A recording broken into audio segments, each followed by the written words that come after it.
ഒമാനിലെ shopping മാളുകളിലും retail ഔട്ട്ലെറ്റുകളിലും ഒറ്റത്തവണ ഉപയോഗിക്കാവുന്ന പരിസ്ഥിതി സൗഹൃദ ബാഗുകൾ ഉപഭോക്താക്കൾക്ക് സൗജന്യമായി നൽകണമെന്ന് വാണിജ്യ വ്യവസായ നിക്ഷേപ പ്രോത്സാഹന മന്ത്രാലയം ആവശ്യപ്പെട്ടു. ചില വാണിജ്യ സ്ഥാപനങ്ങൾ പണം ഈടാക്കിയാണ് ഇത്തരം ബാഗുകൾ നൽകുന്നതെന്ന് ശ്രദ്ധയിൽപ്പെട്ട പശ്ചാത്തലത്തിലാണ് മന്ത്രാലയത്തിന്റെ നിർദ്ദേശം. സൗജന്യ ബാഗ് എന്നത് അടിസ്ഥാന സേവനത്തിന്റെ ഭാഗമാണെന്നും അത് നീക്കം ചെയ്യുകയോ മാറ്റിസ്ഥാപിക്കുകയോ ചെയ്തിട്ടില്ല എന്നും മന്ത്രാലയം പ്രസ്താവനയിൽ പറഞ്ഞു. ഉപഭോക്തൃ സംരക്ഷണ അതോറിറ്റിയും ഇത് സംബന്ധിച്ച് വാണിജ്യ സ്ഥാപനങ്ങൾക്ക് നിർദ്ദേശം നൽകിയിട്ടുണ്ട്. അതേസമയം ഒമാനിൽ പ്ലാസ്റ്റിക് ഷോപ്പിംഗ് ബാഗുകളുടെ നിരോധനം വ്യാപിപ്പിക്കുകയാണ്. ജൂലൈ 1 മുതൽ കൂടുതൽ മേഖലകളിൽ നിരോധനം പ്രാബല്യത്തിൽ വന്നിട്ടുണ്ട്.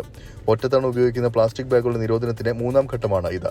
ഭക്ഷണശാലകൾ, പച്ചക്കറികൾ, പഴങ്ങൾ, പാക്കേജിംഗ് എന്നിവ വിൽക്കുന്ന സ്റ്റോറുകൾ, സമ്മാന കടകൾ, മധുരപലഹാരങ്ങൾ വിൽക്കുന്ന ബേക്കറി കടകൾ, മിഠായി ഫാക്ടറികൾ, കടകൾ എന്നിവയിലാണ് 3ാം ഘട്ടത്തിൽ പ്ലാസ്റ്റിക് സഞ്ചികൾക്ക് നിരോധനം ഏർപ്പെടുത്തിയിരിക്കുന്നത്. ഇവിടങ്ങളിൽ പ്ലാസ്റ്റിക് സഞ്ചികൾക്ക് പകരം തുണി ബാഗുകൾ, പേപ്പർ ബാഗുകൾ പോലെയുള്ള പരിസ്ഥിതി സൗഹൃദ ബദലുകളിലേക്ക് മാറേണ്ടതാണെന്നും അധികൃതർ പറഞ്ഞു. പ്ലാസ്റ്റിക് മാലിന്യം കുറയ്ക്കുകയും പരിസ്ഥിതി സംരക്ഷണവുമാണ് നിരോധനത്തിലൂടെ അധികൃതർ ലക്ഷ്യമിടുന്നത്. 24 ഒമാൻ.